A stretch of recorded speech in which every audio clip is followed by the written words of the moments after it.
है। एक तरफ तो पूरे कई देश आपस में लड़ रहे हैं, अब देख लीजिए ईरान, इजराइल, अमेरिका, रूस, ठीक ना, सब जगह युद्ध वाला माहौल है। अमेरिका को ऐसे भी बहुत बड़ा नुकसान हो गया है, अमेरिका में महंगाई बढ़ गई है, लोग परेशान हैं और पूरे वर्ल्ड का मार्केट धराशायी हो गया है। और ऐसे में ये प्रलय अगर अभी आ गया तो सोचिए क्या होगा। और अमेरिका में तबाही मचेगी तो उसका असर तो पूरे विश्व पर पड़ता है। हम पटना में बैठे हैं, हमारे ऊपर भी पड़ेगा, पूरे अर्थव्यवस्था पर पड़ता है ना। अमेरिका तो पूरे विश्व की अर्थव्यवस्था को कंट्रोल करता है।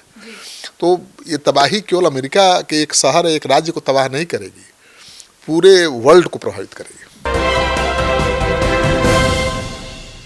30 दिन तक आसमान से बरसेगी तबाही, डूब जाएगा अमेरिका का सबसे अमीर राज्य। नमस्कार, आप देख रहे हैं सिटी पोस्ट लाइव, मैं हूं सृष्टि राज।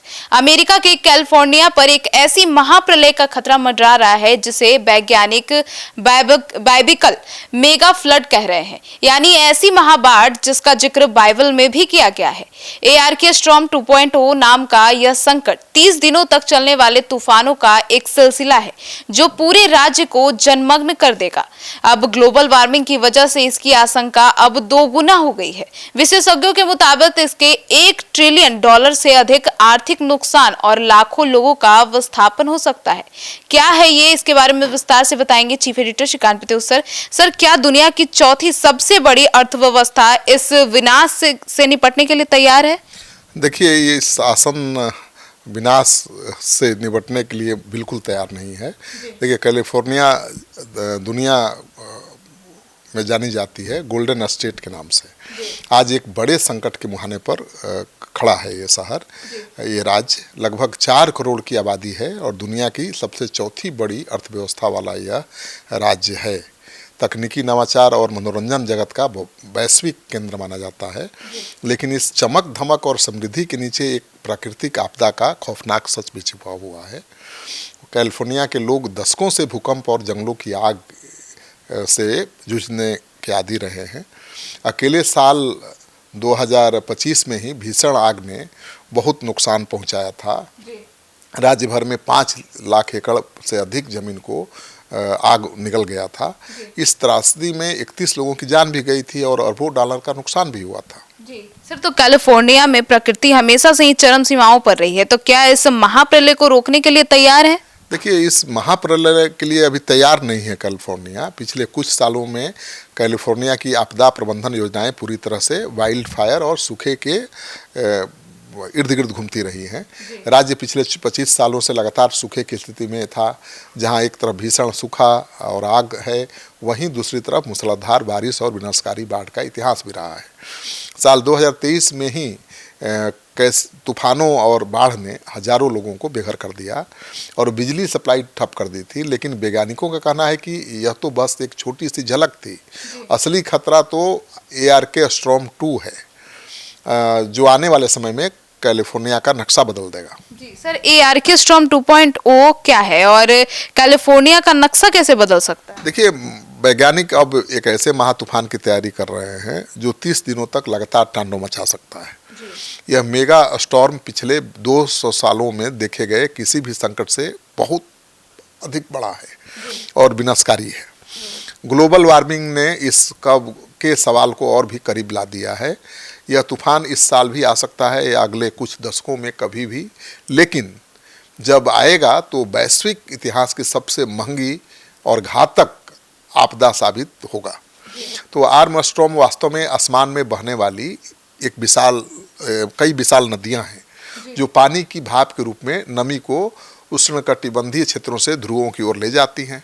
जब ये नमी से भरी हवाएं जमीन या पहाड़ों से टकराती हैं तो यह भाप ठंडी होकर भारी बारिश या बर्फबारी के रूप में नीचे गिरती है और वहीं भीषण तबाही का कारण बनती है। सर, तो ये राज्य के लिए वरदान साबित हो सकती है? देखिए, राज्य के लिए वरदान साबित इस मायने में हो सकती है अगर वो कंट्रोल में रहे, क्योंकि जल संकट तो पूरे विश्व के सामने है। सामान्य परिस्थितियों में ये एटमॉस्फेरिक रिवर्स राज्य के लिए वरदान होती है, क्योंकि ये कैलिफोर्निया की 50% पानी की ज़रूरत को पूरा करती है। लेकिन संकट तब पैदा हो जाता है जब ये सिस्टम एक जगह पर रुक जाते हैं या एक के बाद एक कई तूफान बहुत कम अंतराल पर आने लगते हैं। ऐसी स्थिति में जमीन को पानी सूखने का समय नहीं मिलता। अगर बारिश कुछ अंतराल पर हो तो जमीन सूख लेगा बारिश, लेकिन बारिश अगर लगातार 30 दिन तक हो तो क्या होगा? पटना में क्या हुआ था? बाढ़ आ गई थी। 2-3 दिन लगातार बारिश हुई तो पटना डूब गया।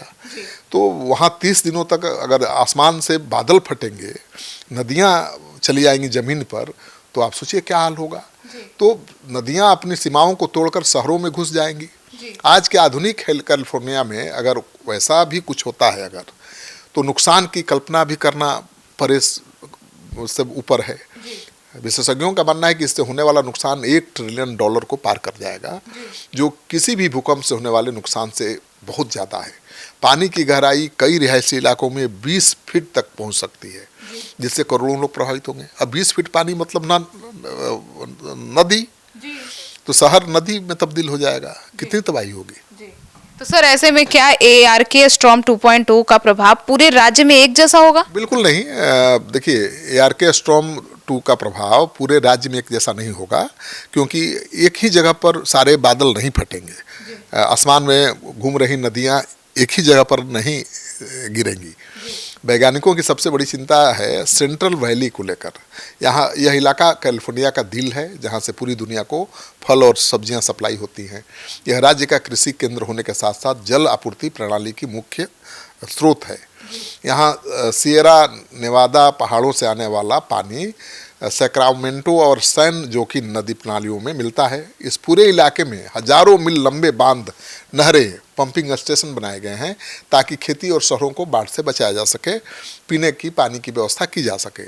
जब पानी का बहाव डिजाइन की गई सीमा से बाहर चला जाएगा तो ये बांध क्या होंगे? टूट जाएंगे, भरभरा कर गिर जाएंगे, और कई इलाकों में पानी इतना ज़्यादा और इतना लंबे समय तक रह जाएगा कि सब कुछ बर्बाद हो जाएगा।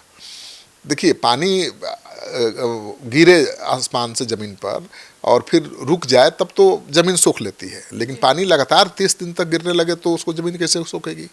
तो हर तरफ जहाँ रिहायशी इलाका है, जहाँ पर कारोबार हो रहे हैं, सब समुद्र में नज़र आएगा, तब्दील हो जाएगा। वैज्ञानिकों का कहना है कि भविष्य के इन तूफानों में पानी का जो स्तर होगा उसका पिछले रिकॉर्ड से कोई मेल नहीं है। मतलब बहुत ज़्यादा पानी होगा। यह एक बिल्कुल नई और अभूतपूर्व चुनौती है, जिसके लिए वहाँ की मौजूदा मशीनरी और इंजीनियरिंग तैयार नहीं है। जी सर, तो ऐसे में किसी भी आपदा से बचने के लिए पहला तरीका क्या है? देखिए, ये तरीका है कि पहले ही उससे जान लिया जाए कि कब आपदा आने वाली है और कितनी बड़ी आपदा आने वाली है, तो तैयारी करने का समय मिले तो उससे निपटा जा सकता है। वैज्ञानिकों के लिए सबसे बड़ी चुनौती ये है कि एक ऐसी आपदा का मैप बना कर तैयार करें जो आधुनिक इतिहास में कभी हुई नहीं। सोचिए, इसके लिए ओक रिज नेशनल लेबोरेटरी के उन्नत फ्लड मॉडल्स का सहारा लिया जा रहा है। ये मॉडल्स ये दिखाने की कोशिश करते हैं कि अगर एक साथ कई बड़े तूफान आते हैं तो पानी ज़मीन पर किस दिशा में बहेगा, कौन से बांध को पहले तोड़ेगा और कौन से शहर को पहले डुबोएगा। तो भाई, इस तरह की तबाही कभी आई ही नहीं है, तो पता ही नहीं है कि इसकी कितनी बड़ी तैयारी होनी चाहिए।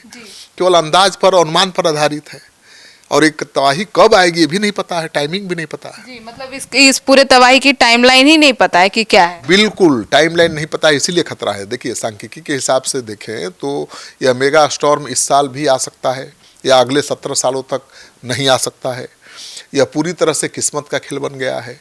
कैलिफोर्निया इसके लिए कितना तैयार है, इस सवाल का जवाब अभी किसी के पास नहीं है, और मेरे हिसाब से तो लगता है कि अभी बिल्कुल तैयार नहीं है। तैयारी के प्रयास जरूर हो रहे हैं, लेकिन उस गति से नहीं तैयारी हो रही है जिस गति से जलवायु परिवर्तन अपना असर दिखा रहा है। तो मुझे लगता है कि ये स्टॉर्म बड़े तबाही का कारण बन सकता है। एक तरफ तो पूरे कई देश आपस में लड़ रहे हैं, अब देख लीजिए, ईरान, इजराइल, अमेरिका, रूस, ठीक ना, सब जगह युद्ध वाला माहौल है। अमेरिका को ऐसे भी बहुत बड़ा नुकसान हो गया है। अमेरिका में महंगाई बढ़ गई है, लोग परेशान हैं, और पूरे वर्ल्ड का मार्केट धराशायी हो गया है। और ऐसे में ये प्रलय अगर अभी आ गया तो सोचिए क्या होगा। और अमेरिका में तबाही मचेगी तो उसका असर तो पूरे विश्व पर पड़ता है। हम पटना में बैठे हैं, हमारे ऊपर भी पड़ेगा। पूरे अर्थव्यवस्था पर पड़ता है ना। अमेरिका तो पूरे विश्व की अर्थव्यवस्था को कंट्रोल करता है। तो ये तबाही केवल अमेरिका के एक शहर, एक राज्य को तबाह नहीं करेगी, पूरे वर्ल्ड को प्रभावित करेगी।